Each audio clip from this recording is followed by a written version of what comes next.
Hello, everyone, and welcome to another edition of For the Health of It, our new segment on health and wellness dedicated to getting important information out to you and our wider community.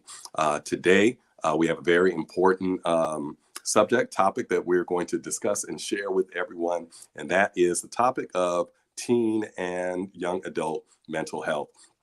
We are joined today by Robert Harris, who is a early childhood intervention supervisor and licensed professional counselor, therapist, and he has worked with teens, young adults, and many others in the area of mental health for quite some time. And so he is going to talk to us about the subject. So, Elder Rob, welcome. Good to have you this evening. How you doing? Blessed to be here. Thank you, Pastor, for inviting me and then bringing light to an important topic like this. Absolutely.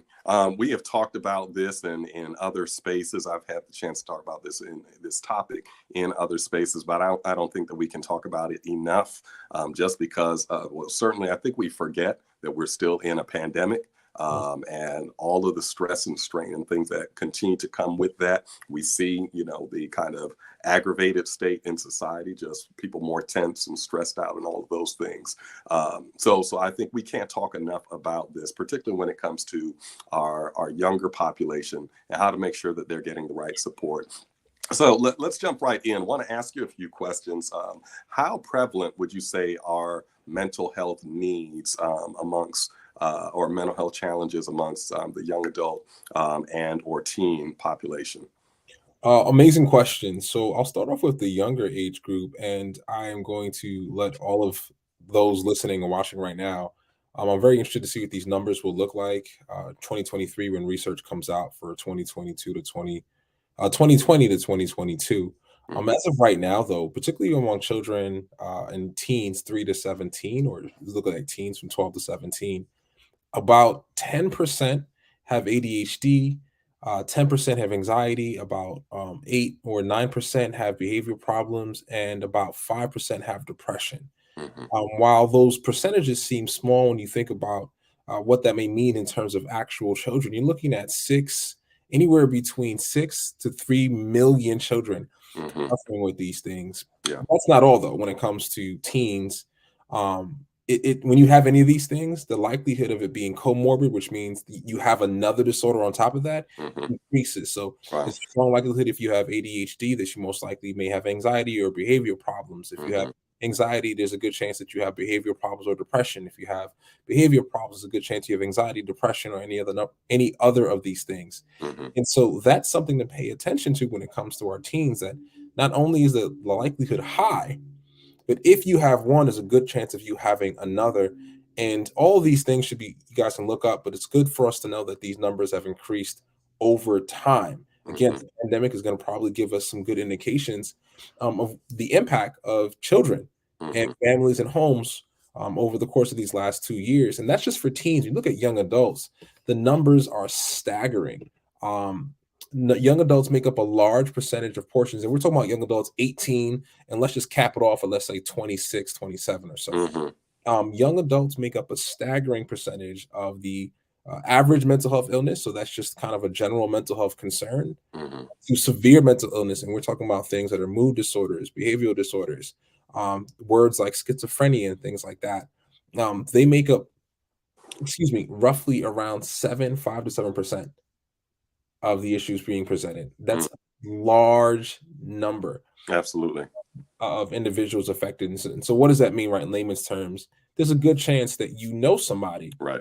that knows somebody with mental health concern when it comes to young adults. There's a good chance that you know somebody whose child is facing or struggling with mental health concerns when you Mhm. get those numbers. Okay, so I think you're bringing it home now, and I appreciate that. So talk to us about what are the signs to look for with a young person or a young adult that would indicate that they need some could benefit from mental health support.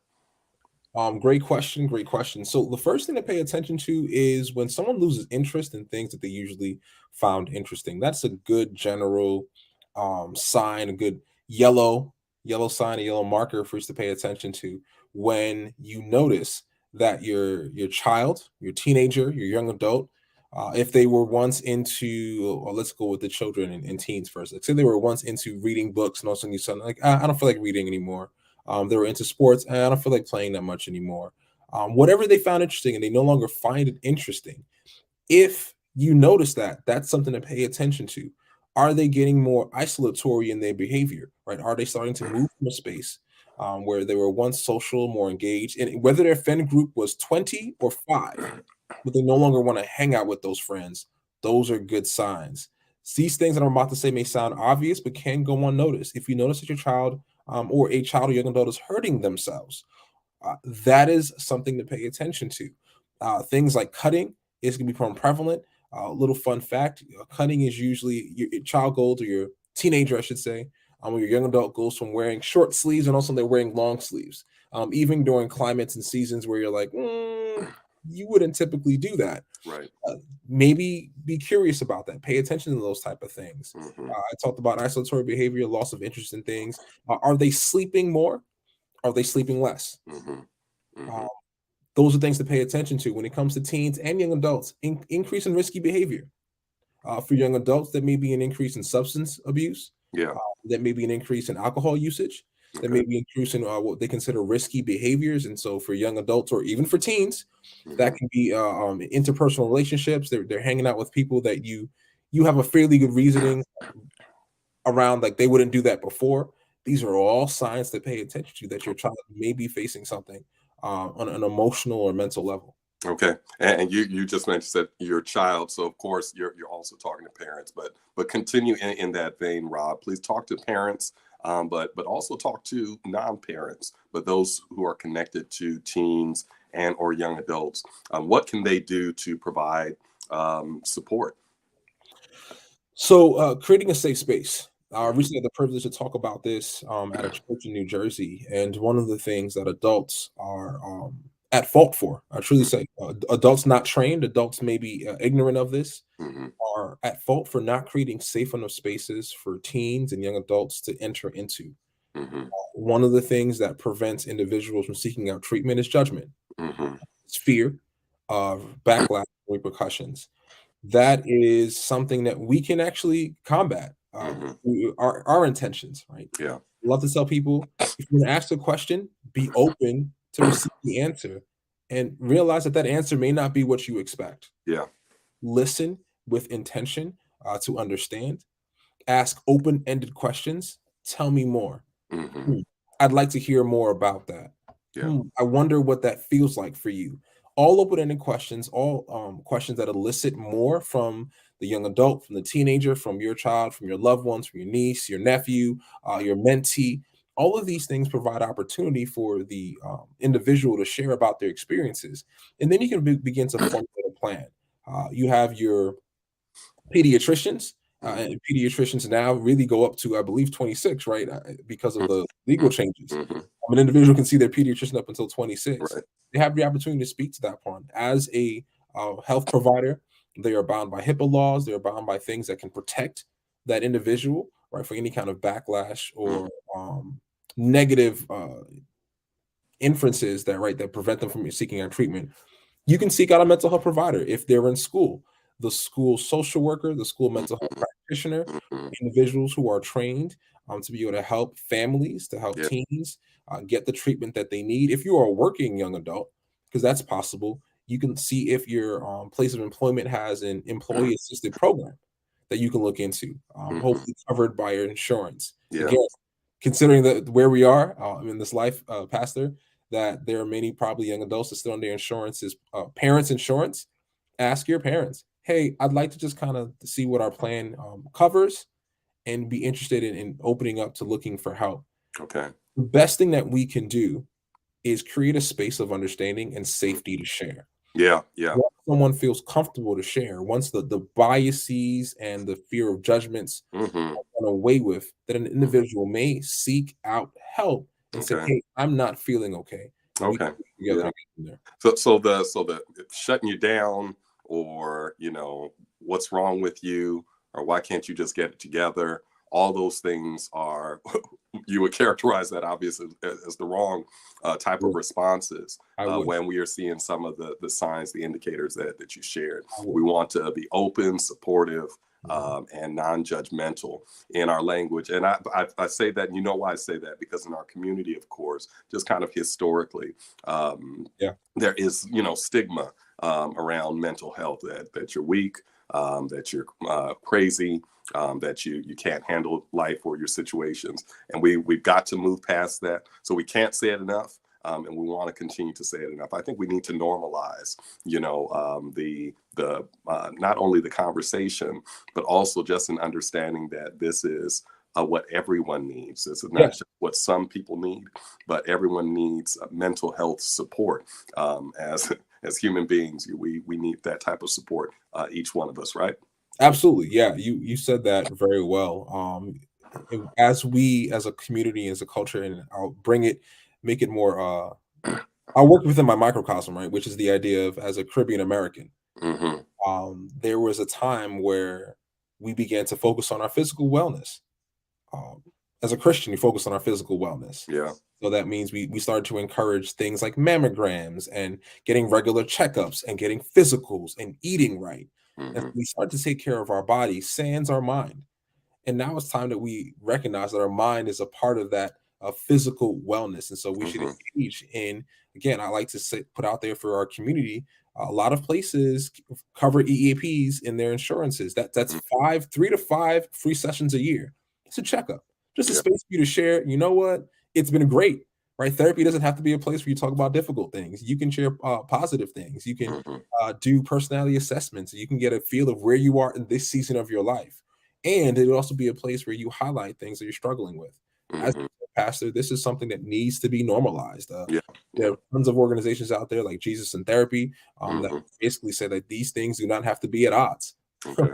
You can Hmm. be rooted in your spirituality. There are tons of professionals, mental health professionals, that practice within their scope of religion. And I just don't Hmm. want to limit it to us as Christians. You have Yeah. Muslim therapists, you have Hmm. Buddhist therapists, you have Hmm. spiritualist. For anyone listening to this that's beyond Hmm. the Christian scope, you can Right. find someone that's willing to speak with you and Right. that can identify with you. Make sure to look for individuals that connect with you. If Hmm. you're more comfortable with a male, look for a Yeah. male therapist. If you're more comfortable with a female, look for a female therapist. If you prefer somebody who identifies as they or them, you are able to look for somebody that you can connect with. That's right. You can find the support that you need, and Mhm. particularly for our teenagers, especially for a population that is vulnerable among us with this dangerous years, right? And people now Mhm. questioning how they're going to live. You think about school shootings and these other things, Pastor. Absolutely. It's Mhm. incredibly important that Yeah. we normalize seeking out this support. Yeah. We normalize talking about what this support looks like, and we Mhm. normalize paying attention to these signs Yeah. that basically show that something is off, and it's okay if it's Yeah. off because we can seek the support to fix it. That's right. Is there a book that you would recommend for someone who wants to kind of explore, learn more, kind of expand their knowledge on this? Oh man, okay, and I'm going to say this with a smile because I'm Mhm. talking to Dr. Kenlock. I look behind you. There's a bookshelf that is Mhm. littered with books. I am trying to do the same. So, an excellent book Mhm. for I believe is by Dr. Mark Brackett. It's called Permission to Feel. If Mhm. you're a fan of Mhm. Metro, you know that I've spoken about that book. Mhm. It Mhm. is wonderful. It is amazing. Um, Mhm. good book in increasing our emotional wellness and wellness, which Mhm. is a big influence on our mental Very health. good. Yes. Then another book that I am now championing is called No Drama Discipline. Mhm. No Drama Discipline is a book that actually focuses on caregiving and how to basically take the drama out of discipline, which can be a lot of can be a challenge. You're Yeah. like, well, what does it to do with mental health disorders? Well, depending on how your child responds, including your teenager responds to things like discipline practices, you can identify, you can pay attention to like, maybe something's off here. And then this book is heavy, but it's absolutely it's a must read in my opinion for Mhm. practitioners and individuals interested in how this thing impacts our life. And it's called The Body Keeps Score. And I Okay. want to highlight this one. Oh, I got Mhm. another one too. The Body Mhm. Keeps Score, Yeah. uh, Yeah. Dr. Bessel van der Kolk. Mhm. And man, when I talk about the body keeps score, when we realize how I got a stomach ache and you got Mhm. internal issues and you got Yeah. ulcers and Yes. things Yeah. you can't pinpoint, you Mhm. may be going through something that's of the mental. Uh, Yeah. mental basis. Yeah. Yeah. And here we go. Yeah. That's good. That's good. Yeah. Okay. My final one. This Yeah. is by What happened Bruce to you? Perry and Hmm. Oprah Winfrey. What happened to you? Right, not Hmm. what's wrong with you. And sorry Hmm. about the holiness, but what Yeah. We see. Yeah. happened to What you? happened to you? Um, Yeah. all great readings. Hmm. You can begin in any place with these books, and you will find Hmm. yourself enlightened and encouraged to kind of seek out better wellness for yourself. So those are the Excellent. books I recommend. Excellent, excellent. Rob, you do great work, and everything that you have laid out is going to be a blessing and beneficial to those who are listening. As you just described the signs, you described the pervasiveness of mental health strain right now, and what can be done about it, to Yeah. be sensitive and to support, and to normalize taking care of our mental health. So want to thank you so much, Rob, for coming and for sharing that. Bless you. Keep doing the good work that you're doing, providing that care and support for families and for young people. I thank you for allowing me to be on this platform and for having this platform for such an important issue. So I thank you guys so much for Mhm. talking about this. Absolutely. Absolutely. And again, we want to thank all of you for joining us for another segment of For the Health of It, brought to you by Metropolitan Health Ministries. I'm Dr. Trevor Kinlock, and we invite you, if this was a blessing to you, as we know it was, please like, share, subscribe, push this out to as many people as you can, because we've got to spread this information, as we have said. So may God bless you, may He keep you, and remember, above all things, God wants you to prosper and to be in health. Amen. Take care, everybody.